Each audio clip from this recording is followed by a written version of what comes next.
Paz e graça a todos. Estamos começando mais um vídeo aqui no nosso canal.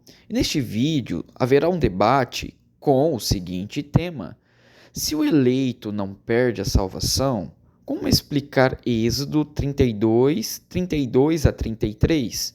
Nesse debate veremos o pastor Nicolas Borges e o pastor Kaique Islumial debater sobre este tema. Acompanhe esse debate e deixe as suas opiniões nos comentários. Acompanhe. E aí, Nicolas, por favor.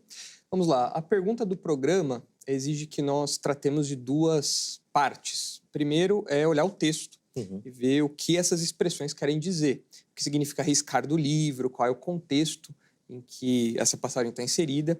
E depois a gente tem que, é claro, tratar da questão sempre recorrente da perda de salvação. Se é possível o crente perder a salvação ou não. Então, começando pela primeira parte, quando a gente olha para o texto, a gente está no contexto do bezerro de ouro, Deus está irado com o povo. Você já tem aqui a ordem nos versículos anteriores para que os levitas disciplinem, matem ali os rebeldes, os idólatras. E na sequência nós chegamos aí nesses versículos onde Moisés pede para Deus para que ele tenha o seu nome riscado. E Deus responde falando que ele vai riscar do livro todo aquele que pecar. Bom, o que significa essa expressão riscar do livro? O que seria esse livro? Talvez as pessoas intuitivamente pensem que aqui seja o livro da vida, logo referente à salvação, vida eterna. Mas, na verdade, aqui é uma expressão idiomática para falar da vida, para falar do ser vivo. Risca-me do livro seria risca-me desta vida, tira a minha vida.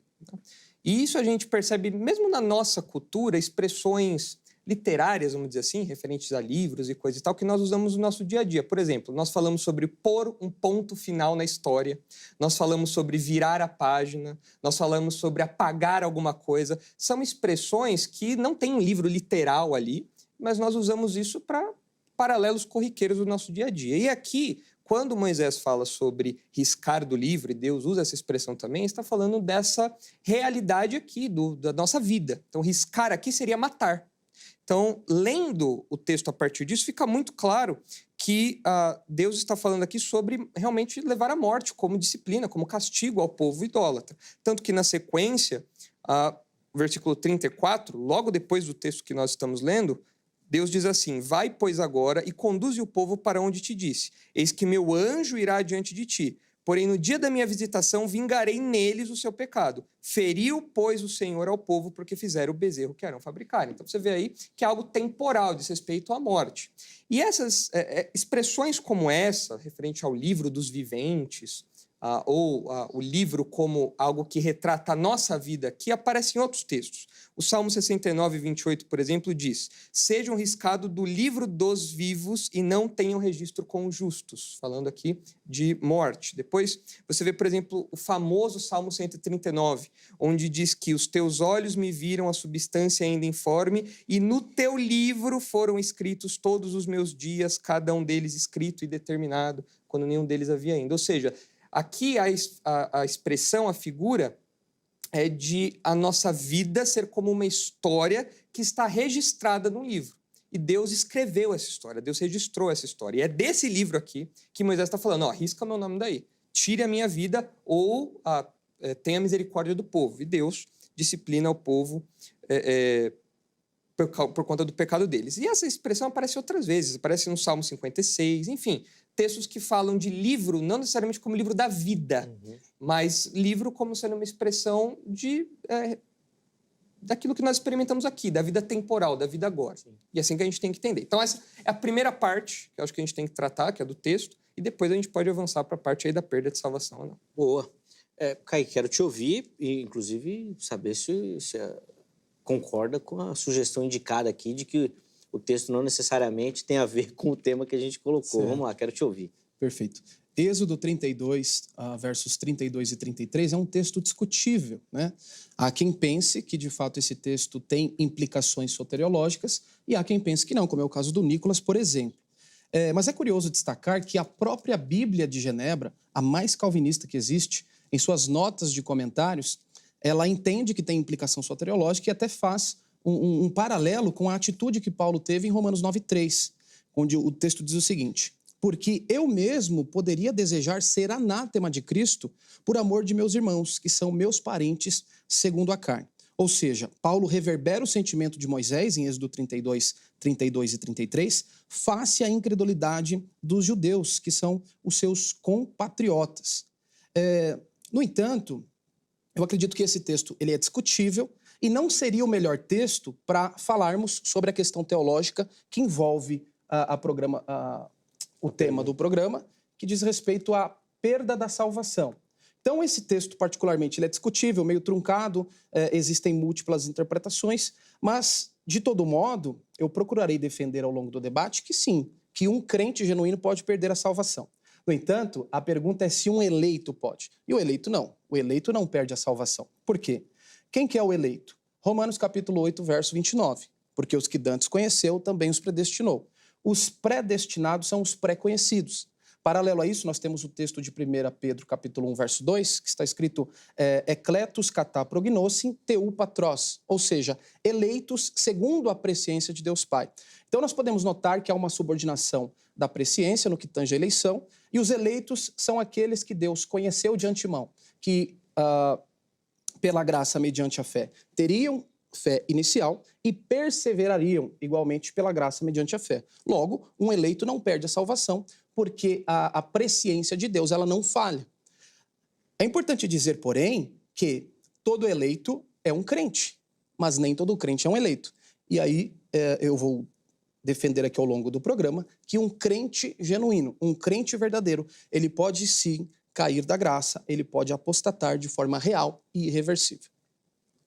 Rapaz, a pessoa tem que até explicar esse crente genuíno e eleito aí. Perfeito, nós vamos explicar ao longo do debate também. Aí, com certeza. Mas, antes da água. Sim. Calma. No texto de Êxodo, você vai na mesma linha do Nicolas ou não? Você acredita? Eu tendo a crer como Nicolas que esse texto ele não tem implicação soteriológica. E nós não precisamos desse texto para defender a perda da salvação, uma vez que existem muitos outros. Sim. Não, nesse aspecto eu entendi. E, rapaz, tá vendo? Os dois querendo criticar a construção que a gente fez aqui no programa. A gente elabora tanto, vai lá no texto, mas tá certo. É isso daí. Nicolas, eu vou voltar então a palavra ao irmão. E como já ficou claro aqui que lá em Êxodo vocês estão de acordo, eu vou pular, vou sair de Êxodo. Vou só para a parte de não perder a salvação mesmo. Então eu vou pedir para o irmão defender a ideia que o irmão vai propor. E aí depois a gente coloca alguns textos bíblicos que corroboram também para o Kaique poder comentar. Por favor. Bom, então, passada essa primeira parte do texto de Êxodo, já concordamos que realmente não é deixando claro que são os dois que concordam aqui, viu? Porque foi o que o Kaique falou. Tem gente que discorda, mas como os dois aqui concordam, eu vou pular. Então, vamos lá. Agora, sobre a questão da perda de salvação. É assim, existe uma ideia de que o crente obtém a salvação, mas ele precisa, de algum modo, preservá-la.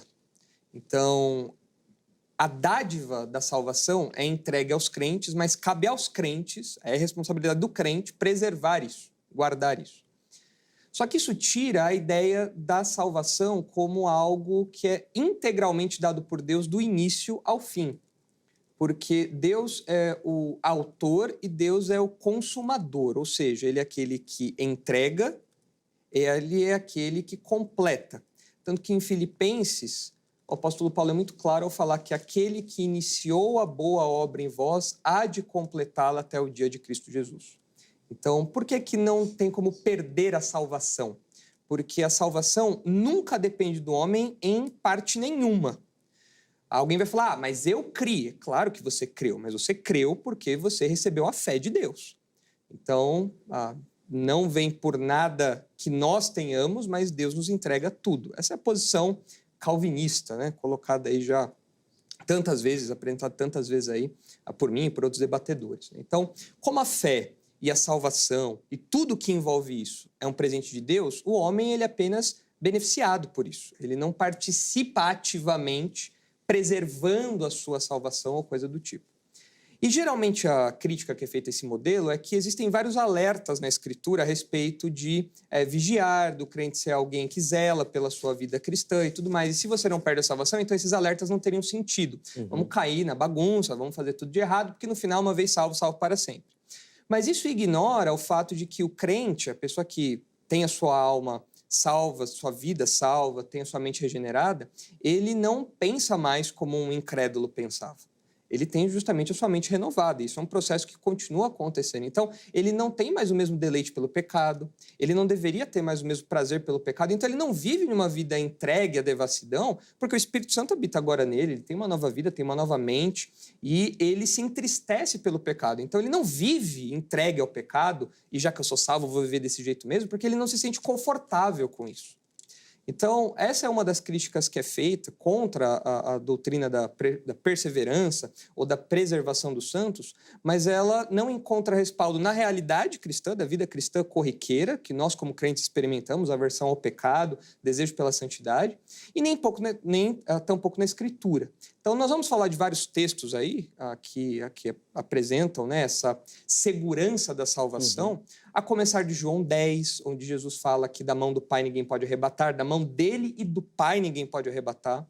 Isso inclui você não poder se jogar para fora da mão do Pai e da mão de Jesus, é evidente. O texto de Filipenses, como eu falei, que mostra um processo sendo iniciado e concluído, consumado pelo próprio Deus. Interessante que o Kaique mencionou o texto de Romanos, né? E Romanos é muito claro ao falar da cadeia da salvação, né? Da ordem da salvação ali, em falar que os crentes eles já estão glorificados ali na construção. Você fala, mas como? Eu não estou glorificado ainda. Mas é uma coisa tão certa que vai acontecer no futuro que aqueles que foram eleitos, eles serão glorificados. Então não tem como esse processo falhar. Por isso o autor bíblico usa o termo passado, usa o texto no passado para falar disso. Agora, eu admito, Zeca, que assim como você, eu fiquei um pouco curioso para entender essa distinção entre crente e genuíno, eleito. Porque assim, isso cria um problema teológico. Porque o Novo Testamento não faz essa distinção entre crente e eleito. E se eu faço essa distinção entre crente e eleito, significa que nos eleitos Deus começa a obra e ele vai concluir, mas nos crentes vira uma obra meio... vamos falar de partido político aqui, né? Mas que começa e não termina. Então vira uma obra meio comecei, mas não terminei. E como é que funciona esse negócio aí? Tá. Antes de responder especificamente essa pergunta, ele falou alguma coisa sobre Deus é quem faz tudo, não precisa uma preservação, enfim. Considerações importantes, gente. A salvação não é um ticket que você perde, algo simples que acontece de forma corriqueira. Perdi a salvação no começo do dia, recuperei no final. Não é assim que funciona, né? Nós não cremos que a salvação ela pode ser perdida e recuperada várias vezes ao dia. É algo difícil de ocorrer, no entanto, não é impossível. O que creio é que um crente genuíno ele pode vir a perder a sua salvação mediante a apostasia. E o que é a apostasia? A apostasia é um abandono deliberado e sistêmico da fé outrora abraçada, onde o indivíduo rejeita completamente a Cristo. Não é algo que acontece da noite para o dia, é algo que ocorre de forma gradual e contínua, mas é um abandono deliberado, racional e sistêmico, ok? Feita essa consideração, é importante que se diga também o seguinte: a Bíblia ela não apresenta uma promessa de salvação a partir de um único ato de fé, mas de um crer contínuo. Ou seja, não basta crer e pronto. É imperativo que o indivíduo ele exerça a fé em Jesus até o fim da sua vida. E eu vou citar 2 textos para corroborar essa minha assertiva. Em primeiro lugar, Colossenses capítulo 1, versos 21 a 23. Olha o que Paulo diz. A vós também, que noutro tempo éreis estranhos e inimigos no entendimento pelas vossas obras más, agora, contudo, vos reconciliou. E aí o texto prossegue e diz assim: se na verdade permanecerdes fundados e firmes na fé, e não vos moverdes da esperança do evangelho que tem ouvido, vocês vão desfrutar dessa salvação, à medida em que vocês perseverarem. Paralelo a isso, tem um texto de 1 Pedro, capítulo 1, versos 3 a 5, não vou ler de forma integral, mas o texto diz o seguinte: bendito seja o Deus, Pai do nosso Senhor Jesus Cristo, que segundo a sua grande misericórdia nos gerou para uma nova viva esperança pela ressurreição de Cristo Jesus dentre os mortos. E aí o texto prossegue e Pedro diz que mediante a fé estáis guardados na virtude de Deus para a salvação. 2 textos claros que falam sobre a importância da perseverança. Paralelo a isso, um terceiro e último texto para nós darmos prosseguimento, João 3,16, um texto clássico. O texto de João 3,16, o verbo crer ali, hopisteuon, ele está no particípio presente ativo. Portanto, não diz respeito a um ato único, mas sim crer continuamente, porque trata de uma ação linear. Eu creio e continuo crendo. Claro que sempre com o auxílio da graça. Portanto, se a sua fé contínua em Jesus é a condição para a salvação final, logo, a sua descrença é a condição para a sua apostasia, ok? Então, eu já destacaria em primeiro lugar que a ideia da perseverança, ela é clara e cristalina nas Escrituras. Não é creu, acabou, uma vez salvo, salvo para sempre, isso não tem amparo bíblico. Boa. Até para a gente ser mais didático, assim, não se perder nos conceitos, vou pedir para o Nicolas fazer os comentários aqui da fala. Aí depois a gente volta na questão do crente genuíno Perfeito. e do eleito. Senão fica muita informação e a gente se perde. Okay. Vamos lá, Nicolas, vou devolver a palavra aí, os textos citados, a ideia colocada pelo Kaique. Assim, é muito estranho essa ideia de uma fé que precisa ser renovada constantemente. Porque quando a Bíblia fala sobre crer, ela fala de um ato que acontece no tempo e no espaço. Por quê? Porque junto com esse ato acontecem realidades enormes. A fé, quando entra no coração do indivíduo, ela regenera o indivíduo, ou seja, ele se torna uma nova criatura, ele se torna perdoado, ele é justificado, ou seja, ele agora pode comparecer diante de Deus sem culpa, ele ganha a habitação do Espírito Santo, ele é batizado com o Espírito Santo naquele momento, ele é inserido na igreja, enfim, uma série de realidades, as suas dívidas são todas perdoadas, ele é adotado como filho, e isso tudo acontece no momento em que a pessoa fala, eu creio em Jesus como meu Salvador. Então, é um ato que marca uma transformação completa. Então, quando eu digo, Kaique, que é necessário uma fé contínua e que não basta isso acontecer uma vez, perceba as implicações do que a gente está falando aqui. Você está falando que todos esses atos eles têm que ser contínuos. Sim. Sendo que isso não corresponde à realidade. Porque não tem como eu ser adotado constantemente, não tem como eu ser justificado constantemente. Isso é um ato. Então, mas é que você disse que a fé é uma coisa que tem que ser constante. E a fé, o que é a fé? O crer é contínuo.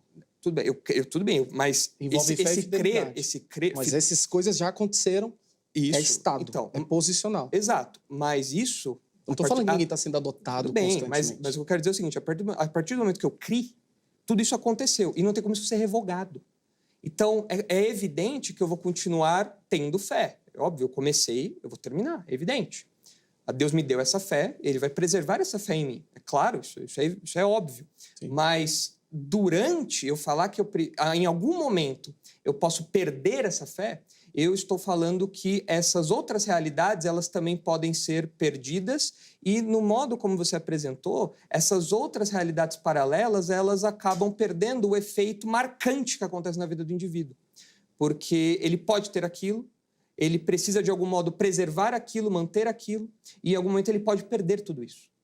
Então, você dizer que essa fé ela precisa se prolongar, se renovar diariamente e tudo mais, eu entendo o seu raciocínio, considerando a sua definição de apostasia. Mas ela não faz sentido historicamente na vida do indivíduo. Porque a partir do momento que eu recebo a fé, muitas coisas vêm junto com a fé. A fé nunca vem sozinha. Então, esse é um aspecto que eu queria destacar. Porque, geralmente, nós pensamos em salvação apenas como um ato intelectual, um ato meramente cognitivo. E não é. Veio uma série de coisas juntas. Eu sei que você acredita nisso também. Agora, a sua definição de apostasia é importante para a gente conduzir o debate aqui. Porque, assim, apostasia, intuitivamente, as pessoas pensam que é isso. É a pessoa ter fé e ela perdeu a fé. Ou seja, ela não crê mais em Deus, não crê mais em Cristo, ela abandonou tudo isso, chutou tudo para o mato e não quer mais saber. E nós, numa abordagem corriqueira, fenomenológica, como é o termo comum, né? Ou seja, o modo como nós observamos as coisas acontecendo, parece que é assim. Tinha lá o jovem na igreja, ele era crente, participava das EBDs, dos congressos e tal, e de repente ele falou que não quer mais saber nada. Então ele tinha fé e ele perdeu. Mas isso é uma observação fenomenológica, ou seja, nós estamos observando de fora. Igual quando a gente fala, o sol se pôs. O sol não se põe em lugar nenhum, mas é uma observação que a gente tem, do mesmo jeito ali. Então, o que acontece com esses indivíduos? Bom, a nossa definição de apostasia, ela precisa ser mais bíblica. e menos intuitiva. Então, apostasia, a partir do exemplo de 1 João, é aquele camarada, aquele crente ou aquele que se diz crente, melhor dizendo, professa ser crente, mas em determinado momento ele abandona essa profissão. E aos falsos mestres, ou sobre os falsos mestres dos seus dias, olha só o que João diz em 1 João 2. Aquele que diz eu o conheço e não guarda os seus mandamentos é mentiroso, e nele não há verdade. E ele continua depois. Eles saíram do nosso meio, entretanto não eram dos nossos, porque se tivessem sido dos nossos, teriam permanecido conosco. Todavia, eles se foram para que ficasse manifesto que nenhum deles é dos nossos. Então, esse é o apóstata. O apóstata não é você, crente, que crê em Jesus como Salvador, que que é habitado pelo Espírito Santo, foi justificado, foi adotado, foi perdoado, e em determinado momento você perdeu tudo isso, pronto, você é um apóstata. Não. Se você abandona completamente a verdade, se volta completamente contra a igreja, contra Cristo e tudo mais, você, na verdade, nunca foi um crente, é o que João diz aqui. Agora, tem uma dificuldade, é claro. Qual que é a dificuldade? Nós não lemos os corações. E um crente pode viver durante muito tempo desviado, mas ele não deixa de ser crente. Eu, quando desobedeço meu pai, não deixo de ser filho dele. Mas meu pai me disciplina, como acontece em 1 Coríntios. Lá em 1 Coríntios, o camarada ia ser disciplinado até o ponto da morte, mas a alma dele seria salva no dia do juízo. Ao que parece, isso não aconteceu, porque, segundo Coríntios, há alguém ali que parece que se arrependeu. Talvez seja esse rapaz. Mas, o que eu quero dizer é que nós não lemos os corações para saber se alguém que saiu da igreja é realmente um apóstata, nesses termos bíblicos de Hebreus, nos termos bíblicos de 1 João, ou se é um crente desviado, e que o Espírito Santo incomodando, essa pessoa vai se arrepender e voltar. Então é importante a gente ter essas definições muito claras para não confundir esses termos. Lembrando que a salvação, meus irmãos, é uma coisa maravilhosa que acontece na vida do indivíduo e que envolve realidades mais do que profundas, riquíssimas. E que falar que a salvação pode ser perdida é você anular todas essas verdades e colocar a responsabilidade sobre preservar tudo isso no indivíduo e não no Deus que dá e garante essa salvação. Eu acredito que pior do que isso é dizer que o camarada de 1 Coríntios 5,5 estava salvo a despeito da sua conduta imoral, perversa e depravada. Duas questões. Primeiro, uma questão exegética. O texto está escrito, né? Entrega o corpo a Satanás para que o espírito seja salvo. Rina tu pneuma sote reremera tu quírio. O verbo ali, sote, ele está no modo subjuntivo, ele traz a ideia da hipótese. O que Paulo está argumentando é o seguinte, ao disciplinar... Deixa eu só concluir, o senhor já... Deixa eu só concluir. Deixa eu só concluir, o senhor já fala. Ao disciplinar esse rapaz que está vivendo de forma imoral, perversa e iníqua na comunidade, a disciplina eclesiástica, excluindo ele do meio da igreja, vai fazer com que ele reflita e provavelmente, possivelmente, se arrependa e venha se converter, que é o que coaduna com o ensino da Escritura. 1 João, capítulo 3, verso 8 e 9. Se alguém vive na prática constante do pecado, Nicolas, esse alguém não conhece a Deus. Então não faz sentido o que você está defendendo, porque você está dizendo que uma pessoa pode viver de forma imoral, perversa e depravada e ainda assim ela será salva. A sua fala, aliás, com todo o respeito do mundo, ela pode sugerir um estilo de vida relapso no que se refere à santidade. No que se refere. Porque sim. Porque o camarada de Corinto não ia morrer? Deixa eu só concluir. Você já vai Se ele ia morrer, também. Como que ele vai viver uma vida assim e não vai sentir o peso da mão de Deus? Ele estava vivendo uma vida depravada. O peso da mão de Deus. E aí Paulo disse, exclui ele da comunidade. Claro, para que talvez ele seja salvo no dia do Senhor. Não que ele estava. Não é um talvez. Não tem Você acredita que ele estava salvo? Não, mas aí não tem nenhum talvez. Naquele estilo. Há talvez no grego, Kaique? O subjuntivo demonstra, sim, a ideia da probabilidade, sobretudo considerando o contexto e o escopo escriturístico. O talvez foi por sua conta. O que Paulo está falando ali é... Não, talvez é um entendimento do texto. Entreguem ele a Satanás para que o corpo seja destruído e a alma seja salva no dia do juízo. Ou seja, no dia do retorno de Cristo. Ou seja, esse camarada, ele era um crente, mas que experimentaria a rígida disciplina de Deus, como Ananias e Safira, como aqueles de Corinto. Se ele morresse antes, naquela condição de imoral e perverso, ele estaria salvo? Claro. Agora, então, gente, pode viver a lá vão ter, porque você pode viver um estilo de vida imoral, perverso e depravado. Se ele morresse antes dessa suposta disciplina, ele estava salvo, Nicolas? Eu estou ensinando que o crente pode viver uma vida Você está relapsa. sugerindo. Não. Eu fiz a pergunta antes. Se ele morresse nessa condição espiritual, ele não cometeu um pecado pontual, Nicolas. Ele está na pecado. Exato, Sim, meu amigo. claro, Você concorda comigo nesse sentido. Concordo, mas... Então, se ele morresse naquela condição, ele estava salvo? Sim, ele estava salvo. Agora a pergunta, Kaique, é a seguinte: por que ele morreria? Não. Tá, olha para o texto. Favor. O que significa entregar a Satanás para a destruição da carne? Responda para mim. O que significa isso? Aquele contexto imediato, a disciplina eclesiástica, exclui ele da comunidade. Não é só excluir a comunidade. Isso daí é o que eles deveriam fazer. Mas o que significa entregar para Satanás para que a carne seja destruída? Essa expressão, carne seja destruída, o que significa? Pode ser que supostamente ele venha a morrer. Pode ser, não. É morte. Carne ser destruída é morte. Mas dizer que ele estava salvo naquela condição espiritual é por sua parte. Eu estou respondendo a sua indagação de que o crente pode viver uma vida de pecado e isso não tem problema nenhum. Eu acho que morte, ser ameaçado com a morte, é uma coisa um pouquinho séria. E Deus... Deus é um Deus que ameaça, então. Sim. Se converte, senão eu vou te matar. O amor forçado. O texto de Êxodo que nós estamos tratando não mostra Deus matando? Mas aí você falou que não tem implicação soteriológica, você falou. Então, não, mas ali é um exemplo... Aí agora vale o texto. Não, o texto não tem implicação soteriológica justamente porque fala disso que a gente está falando aqui, que Deus pode matar. E olha, Deus mata seus filhos às vezes sim. Se esse cara morresse nessa condição, ele ia se perder eternamente. Ananias e Safira, o pessoal de Corinto, que tomava ceia indignamente, e mais, você deve lembrar de 1 João, que fala sobre pecados para a morte. Sim. Então, existem pecados... A Bíblia não fala de categorias de pecados, mas a Bíblia fala que existem pecados, existem circunstâncias em que Deus pune sim com a morte. Ele fala, olha, vocês tomem cuidado, andem em santidade porque eu posso trazer a disciplina sobre vocês. Concordo. E isso não é um amor forçado. Isso é o amor de um pai que, quando necessário, pega a cinta e fala, agora nós vamos conversar. Sim. Você está desonrando o meu nome. Você tem o privilégio de ser o meu filho e você não está se comportando como tal. E isso pode chegar ao ponto de Deus falar, eu vou retirar a sua vida, porque você não está honrando meu nome. Isso poderia acontecer com aquele cara. Graças a Deus, parece que não aconteceu, porque em 2 Coríntios parece que há alguém arrependido, profundamente arrependido, e pode ser esse indivíduo. Mas o texto ali de 1 Coríntios deixa claro que esse indivíduo, ele era um crente. Sabe por quê, Kaique? Uma outra afirmação ele óbvia, era crente. Né? Sabe por quê? Você não disciplina incrédulo. Você disciplina incrédulo? Não, você disciplina quem está fora da... Não, você disciplina quem é crente. Você não disciplina incrédulo. Você disciplina quem precisa de disciplina. Não. Porque se ele está um crente 100%, ele não precisa de disciplina. Vamos concordar? Não. O crente, quando ele está desviado, ele precisa de disciplina, mas ele não deixa de ser crente. Eu não chego na rua e falo, gente, vou disciplinar todo mundo que é incrédulo ali. Não, eu disciplino quem é crente. Se chega alguém na minha igreja e fala, pastor, eu sou membro aqui, mas eu descobri que eu não sou crente. Eu vou ser disciplinado? Eu falo, não, você nem crente é. Você está aqui só no hall de membros, mas você nem faz parte da igreja. Então, nós disciplinamos quem é crente. Se o camarada lá era... alvo de disciplina, é evidente que ele era crente. E a afirmação de Paulo, que esse talvez aí, pela sua interpretação exegética, é muito clara de que ele, na verdade, era um salvo e que ele poderia morrer agora, mas ele tinha a sua salvação garantida. Agora, desde quando isso daí é uma carta branca para você viver em pecado?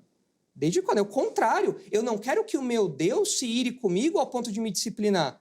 Eu não quero que o meu Deus, que vai julgar a todos, inclusive os crentes serão julgados no Bema, no tribunal de Cristo, eu não quero que todos eles cheguem diante de Cristo e falem, Senhor, eu vivi uma vida de qualquer jeito e agora eu não quero galardão. Não pode acontecer isso. Tá. Vamos lá, Kaique, agora. Aí vai no seu raciocínio aí, por favor, para você também falar. Certo, O Nicolas falou bastante, mas enfim. O texto de 1 Coríntios 5,5, ele claramente não advoga a ideia de que aquele rapaz, naquela condição imoral, perversa e iníqua, ele estava salvo. Por quê? Isaías diz que os nossos pecados fazem separação entre nós e Deus. Quem vive um estilo de vida como esse camarada, 1 João 3, 8 e 9, não conhece a Deus. Quem conhece a Deus não vive na prática do pecado. Você mesmo disse, quando nós nos convertemos, somos regenerados, santificados, habitados pelo Espírito, estamos num processo de santificação, cujo propósito é nos conformar à imagem de Cristo, totalmente contrário do que esse jovem estava vivendo. E caso morresse nessas condições, certamente perderia a sua salvação. Ok? E aí, enfim, você quer...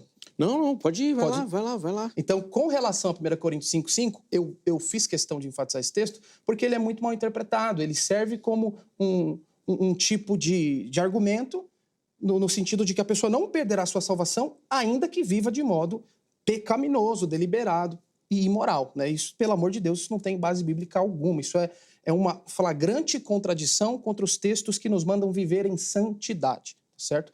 E nós vamos entrar em Hebreus 6, que é um texto onde ele falou que não tem base bíblica alguém cair da graça. Hebreus capítulo 6, versos 4 a 6, é um texto que mostra claramente alguém que desfrutou da vida cristã de forma genuína e que ainda assim ele apostatou da fé e caiu da graça. Mas aí a gente fala daqui a pouco. Não, já apresenta o texto, porque o Nicolas já apresentou de 1 João, se eu não estou enganado. Eu falei de 1 João, eu falei Filipenses também. Citou muitos textos, é difícil. O ideal é a gente trabalhar um texto. Então vamos começar com Filipenses? Calma aí, vamos aqui. Agora é minha vez, eu vou falar e depois a gente fala o seu. Vamos lá então. Hebreus capítulo 6, vamos versos 4 a 6, texto conhecidíssimo. Mas antes de falar especificamente do texto, nós entendemos que é importante considerar o propósito da epístola. Por que a carta aos Hebreus foi escrita? Essa é uma questão importante, né? O autor aos Hebreus, ele está escrevendo para cristãos que são judeus. Portanto, eles estavam passando por situações aflitivas e angustiantes por conta da perseguição. E essa perseguição consistia também em serem forçados a abandonar o cristianismo e voltar ao judaísmo. Okay? Esse pano de fundo ele é importante. O autor está mostrando a superioridade de Cristo e do cristianismo em contraste com o judaísmo e com a antiga aliança. Agora, tendo esse pano de fundo e contexto em mente, vamos ao texto. Hebreus 6, 4 a 6. Importante que se diga que existem múltiplas interpretações, mas eu acredito que a mais consistente é essa, que se refere à possibilidade real da apostasia. Veja, porque é impossível os que já uma vez, rapax, de uma vez por todas, foram iluminados, fotistentas, emitir luz ou brilhar, né? Fala de uma verdadeira conversão. Ser iluminado fala de uma verdadeira conversão. É o mesmo termo que aparece em Hebreus capítulo 10, verso 32. E provaram. O provaram aqui não é apenas experimentar, é provar efetivamente, porque é o mesmo termo que se refere a Cristo ter provado a morte. Cristo não experimentou, ele provou de fato. Então, e provaram o dom celestial. O que é o dom celestial, Nicolas? É a vida espiritual dada a uma alma antes morta em delitos e pecados. Vida que só o verdadeiro regenerado conhece. E aí o texto prossegue e diz, se fizeram participantes do Espírito Santo. O que é isso, gente? É receber o Espírito Santo. E somente crentes genuínos recebem o Espírito Santo no ato da conversão. O texto prossegue e diz, provaram a boa palavra de Deus e as virtudes dos séculos futuros. Ou seja, características claras de alguém que verdadeiramente nasceu de novo. E aí nós temos 3 particípios, né? Que é o fotistentas, que foram iluminados, o geusamenos provaram, e o genetentas se tornaram participantes. Todos esses particípios estão no aoristo, no passado. Significa que essa ação foi concluída. Tais pessoas foram salvas. Não é simplesmente alguém que teoricamente nunca foi crente, que teve uma fé espura ou temporária. Não, é alguém que verdadeiramente desfrutou da genuína conversão. E aí o texto diz, e recaíram para peçontas. Ou seja, esses que recaíram, é impossível que sejam renovados ao arrependimento. Ser renovados ao arrependimento. Que haja arrependimento novamente. Claramente, esses camaradas, aqui ilustrados no texto de Hebreus 4 a 6, foram crentes verdadeiros que caíram da graça, apostataram da fé. Foi? Sim? Vamos lá, Nicolas. É só continuar lendo o texto. Porque a terra que absorve a chuva, que frequentemente cai sobre ela e produz erva útil para aqueles por quem é também cultivada, recebe bênção da parte de Deus. Mas se produz espinhos e abrolhos, é rejeitada, e perto está da maldição, e o seu fim é ser queimado. Ou seja, o que o texto está falando é de pessoas que estiveram em comunhão com a chuva, receberam as gotas das bênçãos espirituais aqui, mas não produziram nada. Logo, não são crentes. É simples, é só ler o texto. É sim. É simples. Sim. Tá aqui, eu só li. Você deu uma resposta simplista que não resolve o caso. Não. Eu apresentei a condição, tudo que eles receberam, e aí você me dá uma resposta Kaique, simplista de que eles nunca foram crentes. Você fez conclusões que, até um certo sentido, elas podem até ser feitas a partir de palavras que o autor usa aqui. Porque, de fato, o autor de Hebreus usa palavras muito fortes. Ele fala sobre ser iluminado e, na nossa teologia, na teologia paulina, por exemplo, iluminação é salvação, é ação do Espírito Santo. Mas a gente não pode ler Paulo em Hebreus. Hebreus é Hebreus. Então, ser iluminado, provar o dom celestial, tornar-se participante do Espírito Santo, tudo isso nos remete a uma teologia paulina. Só que a gente não pode ler Hebreus com as lentes de Paulo. É o autor de Hebreus e é Paulo. Tá. E então, o que significa essas coisas, são as pessoas que durante anos conviveram na igreja, trabalharam na igreja, foram abençoadas na igreja, tiveram as suas vidas comportamentalmente, eticamente, transformadas em algum grau, mas essas pessoas, no final das contas, não eram crentes, não produziram nada de bom. Quantas pessoas nós conhecemos assim na igreja, Kaique? Quantas pessoas nós conhecemos? Pessoas que a gente fala popularmente, nossa, estava participando disso, ia no congresso, nossa, essa pessoa era uma bênção e agora está lá no mundo. O que foi essa pessoa? É a tristeza do apóstata. É alguém que afirmava estar lá, recebeu a chuva. O texto diz, aqui, ó, a terra que absorve a chuva produz erva útil, mas se produz espinhos e abrolhos, é rejeitada, e perto está da maldição, e o seu fim é sem queimado. Ou seja, essa terra não absorveu nada. Essa terra não teve uma transformação verdadeira, não cresceu raiz salvífica lá dentro. E a gente pode até levar em conta, eu ia falar, mas isso pode acontecer? Ué, a parábola de que Jesus conta do semeador não fala de pessoas que por um tempo mostram a fé, mas isso na verdade não era uma fé verdadeira, e logo depois isso vai embora, isso passa? Era só uma aparência? Então é o mesmo caso aqui. Mas qual que é a relação dessas advertências sérias com todo o contexto? O que o autor aos Hebreus está querendo com isso? Ele está falando de um algo que não tem relação nenhuma com o fato de que eles estão passando por situações aflitivas e angustiantes, sofrendo ferrenha perseguição. Ou seja, não é uma palavra de incentivo para não voltem ao judaísmo. É claro que tem. É claro. Mas se eles nunca foram crentes, não faz sentido essa advertência? É uma advertência vazia? Não, é o contrário. É para cada um se avaliar e ver se de fato a chuva está caindo e está produzindo fruto. Ou se você é como eles. Ah, então é aí que está o objetivo. O autor quer falar, peraí, eles saíram do cristianismo e voltaram para a pompa do judaísmo. Assim como hoje em dia tem um monte de pseudo-protestante indo para o catolicismo romano, né? Eles saíram da simplicidade do protestantismo e foram para o catolicismo. Eles saíram da simplicidade do cristianismo e foram para a pompa do judaísmo. Então, eles eram apóstatas. Eles são apóstatas. E você? O autor de Hebreus chega até o coração. E você? A chuva está caindo. Você está lendo essa carta. E você? Não cresceu aí dentro ou não? O problema. E aí... Não, tô falando você, não, retórico. Eu tô entendendo. O nosso ouvinte. Sim. E você? Você está ouvindo. Domingo após domingo, você ouve a pregação. Domingo após domingo, você recebe a chuva. E você? Você está produzindo erva útil ou você é como eles? Então, esse alerta é para autoavaliação. Esse é o propósito.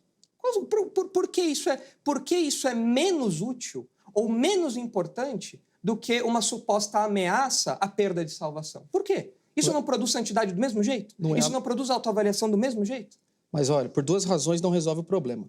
Primeiro, porque ele está alertando pessoas que não têm uma fé verdadeira. Se ela tem ou não, isso não depende dela, porque é Deus quem dá de forma incondicional. Ele está alertando sobre pessoas que não têm uma fé verdadeira. Mas esse alerta não faz sentido, é Deus quem dá a fé de maneira incondicional. Meu filho, se você sair ou não, pouco importa. Porque quem dá essa fé de modo incondicional é Deus, é o texto que você citou, 1 João 2,19. Eles nunca foram. Por quê? Porque Deus nunca deu fé suficiente para isso. Então, não resta outro caminho senão sair. Agora, aos Hebreus, é a mesma coisa que você está falando. Se ele está trazendo uma advertência de algo que pode vir a ocorrer, meu irmão, vai ocorrer de qualquer forma, porque no entendimento calvinista não depende dele. Deus dá fé de forma unilateral, Nicolas. Não resolve o problema. Não resolve, porque você tá confundindo a fé calvinista, né, a doutrina calvinista, com uma espécie de fatalismo ou coisa do tipo, em que o homem é uma mera marionete que ele só vai e vem sem exercer nenhum tipo de livre agência, sem exercer nenhum tipo de volição nisso. E nós sabemos que isso não é verdade. Isso é por sua conta, eu não disse isso. Você disse que se a pessoa vai, então por que ela recebe o alerta? Não é Deus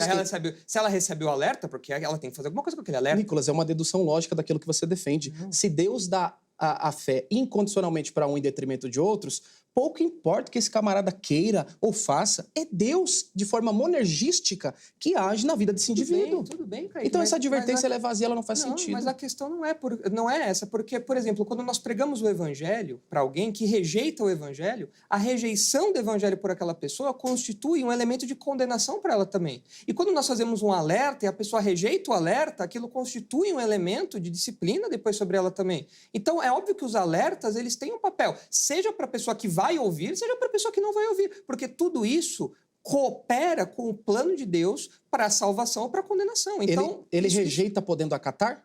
Não entendi a pergunta. Quando você faz o convite da salvação, você diz que alguns rejeitam. Mas ele poderia ter feito o contrário disso? Poderia ter aceitado, sim ou não? Se ele não é eleito, não. Então, é aí que morre o seu argumento, não faz o menor sentido. Claro que não. Porque tudo depende de Deus, é algo óbvio que tudo monergístico. depende de Deus. Então, Nicolas... Mas isso não anula a responsabilidade humana.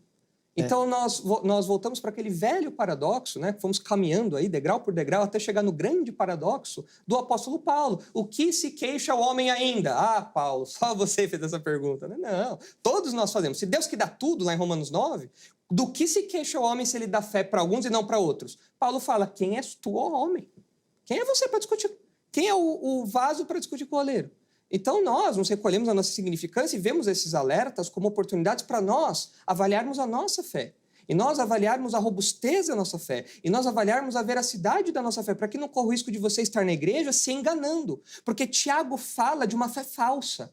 Tiago fala de uma fé que produz auto-engano. E tem muitas pessoas dentro da igreja que podem estar se auto-enganando. Ah, eu estou aqui já desde que eu sou pequeno, então eu sou crente, eu vou para o céu. Não. Você tem que ter a fé verdadeira, que Tiago diz, que Paulo diz, que o autor de Hebreus diz, que João diz, e assim por diante. E essa fé verdadeira, ela produz frutos e ela é perseverante, ela persevera. O crente que tem essa fé, ele vai produzir o fruto do Espírito e ele vai chegar até o final da obra que Deus começou nele, que é a salvação. Caso contrário, que garantia o crente tem de que ele vai ser salvo? Que garantia Judas teria para falar que nós estamos sendo preservados? Que garantia o crente tem? Nenhuma. Então, se depende de mim, lascou. Vou perder amanhã a salvação. Eu acredito que no calvinismo realmente não tenha nenhuma convicção, uma vez que a eleição ela é incondicional, você não tem no que se agarrar. Né? Aliás, esse indivíduo aí de 1 João 2,19, ele teve uma fé espúria ou temporária. E até uma pergunta que eu faço para alguns calvinistas é o que garante que a sua fé não é espúria ou temporária? Ah, é porque Romanos 8,16 diz que há um testemunho interno do Espírito. Ok, em Hebreus 6, aquele camarada também provou, ele foi participante do Espírito. E ainda assim ele apostatou. Mas esse não é o ponto. O que eu queria destacar aqui é que a Bíblia não apenas apresenta a possibilidade real da apostasia, como ela também traz pelo menos aí 4 pessoas que possivelmente perderam a salvação. Posso citar aqui rapidamente? Claro. Vamos lá.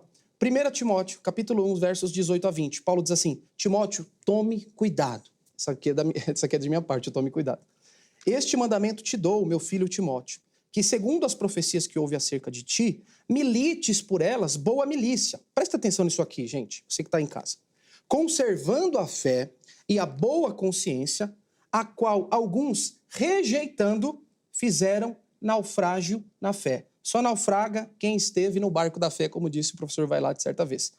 Verso 20. E entre esses, aí ele vai citar 2 pessoas, Himeneu e Alexandre, os quais entreguei a Satanás para que aprendam a não blasfemar. Himeneu e Alexandre não conservaram a fé, a boa consciência, fizeram naufrágio, eles caíram da graça, eles possivelmente perderam a sua salvação. Só citar só mais um? Não, vai, você que manda aí. Não, sabe por quê? Nós temos 10 minutos para encerrar o bloco. Então, cita um, o Nicolas comenta, se der tempo, cita mais um, ele comenta. Tá, quer citar 2? Então cita 2 e comenta. Eu só quis dizer que a Bíblia não apenas alerta acerca do perigo da apostasia, como ela destaca alguns personagens exemplos práticos. Isso, Sim, Himeneu perfeito. e Alexandre, e agora, 2 Timóteo 2, 16 a 18, fala novamente de Himeneu e Fileto, porém eu citaria Judas. Mas só 2 Timóteo 2, leia aí na sua casa, verso 18. Os quais, no 17 ele cita Himeneu e Fileto, e no 18 diz, os quais se desviaram da verdade, dizendo que a ressurreição já era feita, e perverteram a fé de alguns ainda por cima.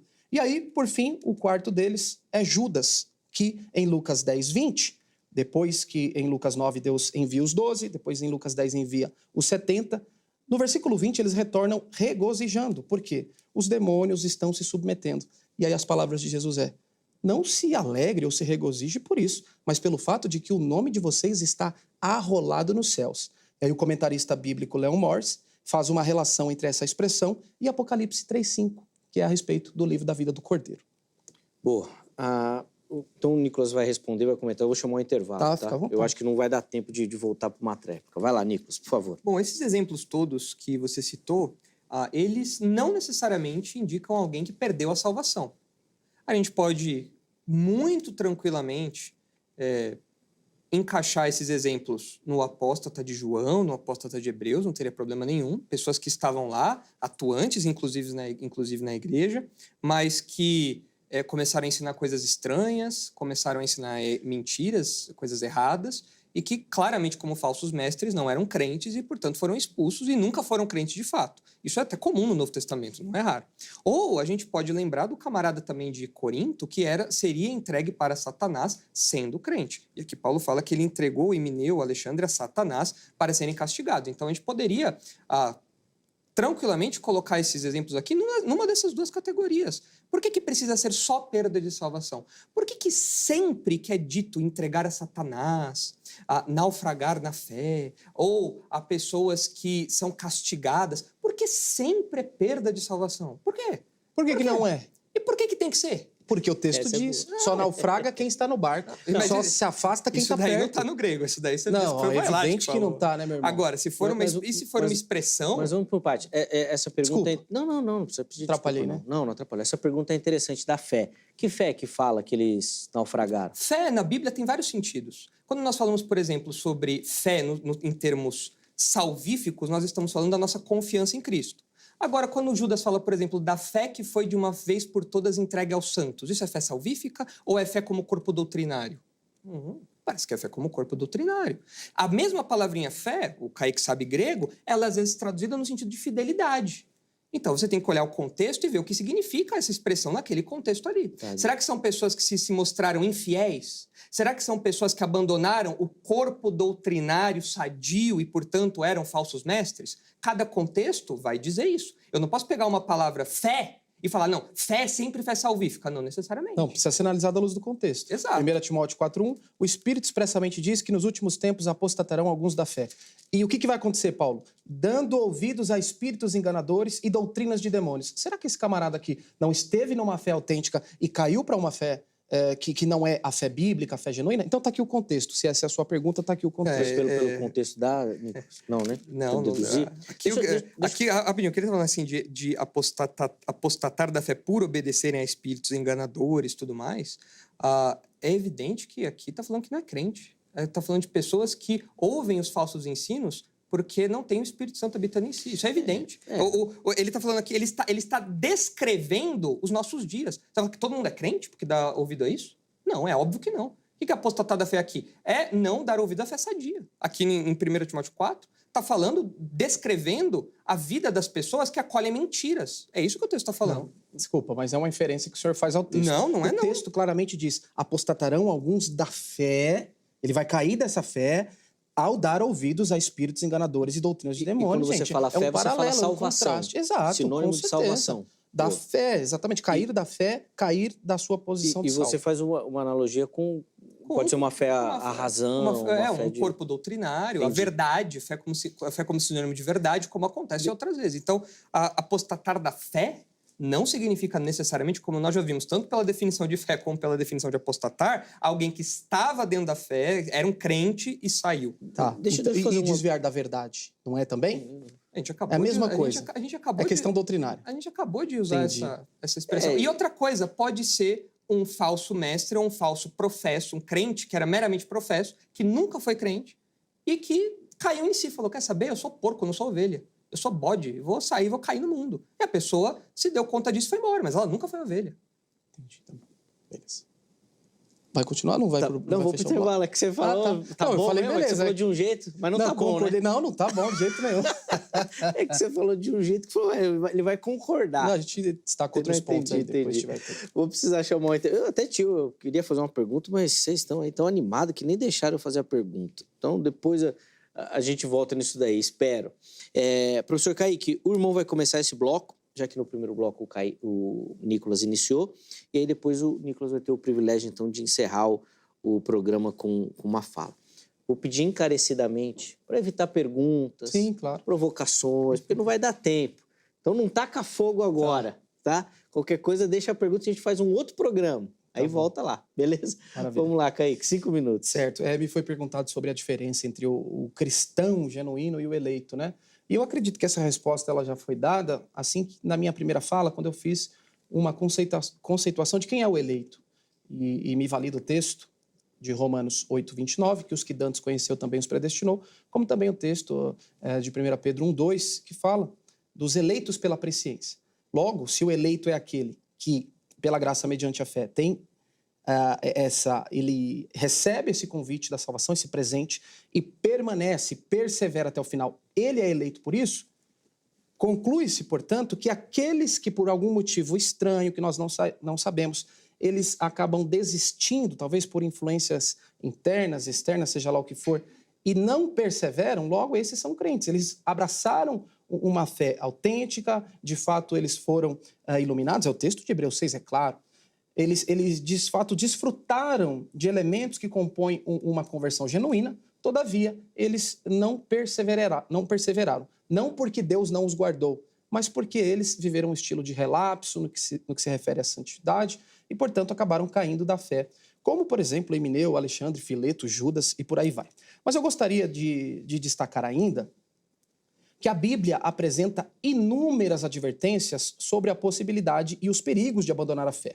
E essas advertências, elas só fazem sentido se a perda da salvação for uma possibilidade real aos verdadeiros crentes. Veja só, João, capítulo 15, verso 6, Jesus diz: se alguém não estiver em mim, será lançado fora como a vara e secará. Ora, o que significa estar em Cristo? E aí ele apresenta aqui uma condicional. Se a salvação não pode ser perdida, a pergunta que eu faço, não para o Nicolas, mas para você que está em casa, essa advertência de Jesus, ela é necessária se a salvação não pode ser perdida? Esse é o primeiro ponto. Paralelo a isso, citei também 1 Timóteo 4:1, texto que diz que nos últimos tempos muitos apostatarão da fé. Então, o que é o apostatar da fé, se um dia eles não estiveram nessa fé genuína? Além disso, temos um outro texto, 2 Pedro capítulo 2, versos 20 a 22, que diz assim: porquanto, se depois de terem escapado das corrupções do mundo, preste atenção, pelo conhecimento do Senhor e Salvador Jesus Cristo, forem outra vez envolvidos nelas e vencidos, tornou-se-lhes o último estado pior que o primeiro. Porque melhor lhes fora não conhecerem o caminho da justiça, do que conhecendo, desviaram-se do santo mandamento que lhes fora dado. Olha isso aqui é terrível. Deste modo, sobreveio-lhes o que por um verdadeiro provérbio se diz: o cão voltou ao seu próprio vômito e a porca lavada ao seu espojadouro de lama. Meu irmão, são advertências claras, sérias e que devem ser consideradas. Se essas advertências não compõem uma realidade, elas são desprezíveis, elas são desnecessárias. Imagine que alguém disse uma vez, a partir de uma ilustração, que você está numa rodovia, quando de repente tem uma placa, a 1 quilômetro, buraco na via. E aí você permanece com o seu carro, anda mais alguns metros, a 500 metros, buraco na via. Você anda mais um pouco, a 200 metros, buraco na via. Você chega então ao lugar em que estava dito que tinha um buraco na via e não tem. Você vai olhar para aquela placa e dizer: essa placa é dispensável. Ela me adverte de algo que não pode ocorrer. Então, não faz o menor sentido essas advertências se elas não compõem uma realidade. Eu ainda estou no tempo que eu estou marcando aqui, só para concluir, deixar aí uma palavra aos nossos queridos, que é a seguinte: devemos evitar 2 extremos. Quais são eles? O viver com medo, como se a salvação pudesse ser perdida e recuperada várias vezes ao dia. Você não precisa viver com medo, tá bom? Porque a salvação não se perde assim de maneira tão simples. No entanto, também não podemos viver uma vida relapsa no que tange à santidade, porque sim, você pode vir a cair da graça, apostatar da fé e, portanto, se perder, ok? Então, basicamente é isso. Deu aqui os meus 5 minutos. Obrigado, Kaique, pelo carinho, pela atenção com o programa. Deus continue abençoando sua vida, meu irmão. Os contatos do Kaique nós colocamos lá no nosso perfil oficial do Instagram, @programa Vejam Só. Chega por lá para conhecer um pouquinho melhor do trabalho e, obviamente, abençoar o ministério, a vida do nosso irmão também. Eu agradeço, De novo. agradeço o convite, muito obrigado. Alegria nossa. Agradeço o pastor Nicolas também por esse debate. Quero mandar um beijo para minha esposa e o meu filho Pedro, de 7 meses. E também um abraço especial para o Douglas, meu amigo arminiano de 4 pontos, que eu chamo ele de arminiano manco. Tá bom? Deus abençoe. Boa. Qual que é o ponto? Qual Ele que é o crê- ponto calvinista? Hã? Qual é o ponto calvinista? Ele crê que uma vez salvo, salvo para sempre. Ih, rapaz. Rapaz, E É um arminiano? arminiano de 4 pontos, sim, existe. É eu mesmo? conheço calvinista de 4 pontos, agora Arminiano de 4 pontos. É, também. eu já tinha escutado de 4 pontos, mas não sabe, eu achava que era outro ponto que eles não pegavam. Não, esse daí, É esse. da perseverança. Pô, legal. Diferente. Nicolas, 5 minutos também, por favor, vamos lá. Bom, foram citados alguns textos aí que não vai ter tempo de nós tratarmos aqui, mas João 15, quando Jesus fala sobre estar nele, a gente novamente não pode ler João a partir da perspectiva de Paulo. Na teologia paulina, estar em Cristo significa ser salvo, mas da figura que Jesus está usando, estar nele, não significa necessariamente isso. Mas a gente não vai ter tempo de explicar esse contexto todo. Mas ali a gente precisa lembrar do que Jesus está falando à luz do que acabou de acontecer com Judas, do discurso que Jesus está falando sobre estar próximo a ele, verdadeiramente ligado a ele, enfim. Também é o texto de Pedro que fala, né, que o estado dele se torna pior do que o anterior. Ali nós estamos falando de novo de um grupo de apóstatas, pessoas que foram salvas não no sentido soteriológico, mas no sentido de vida eterna, mas pessoas que foram libertas de uma vida suja, imoral, apenas comportamental. Deu um tapa de tinta, como eu costumo dizer. E essa pessoa, ela por dentro, ela continuava podre. Então, a grosso modo, o que a gente percebe nesses textos é isso. Então, a gente tem que ler os textos à luz do que à luz do problema que está sendo tratado ali, não impondo uma teologia ao texto. É o texto que tem que revelar a teologia a nós. Sobre a distinção entre crente e eleito, talvez isso tenha criado na mente dos ouvintes aí, dos espectadores, um grande medo. Porque, peraí, eu sou um crente ou sou um eleito? Porque não tem como saber isso, né? Sou um crente ou sou um eleito? Nem no Agora calvinismo, né, eu sou inclusive. crente. Nem no calvinismo Agora, tem como bom, saber. em Tessalonicenses é dito que a eleição tem frutos. Os crentes, eles dão frutos. Eles têm marcas que podem ser percebidas. Uma fé temporária, esvanecente. Mas o tempo justamente mostra que a fé não é temporária. É justamente esse o ponto. Mas a questão é que quando nós vemos, por exemplo, Tito 1, quando o apóstolo Paulo faz a sua saudação ao pastor Tito, eu quero terminar com essas palavras, a gente vê algo muito bonito aqui, porque ele diz: Paulo, servo de Deus e apóstolo de Jesus Cristo, para promover a fé que é dos eleitos de Deus. De quem que é a fé? É dos eleitos. A fé é dos eleitos de Deus.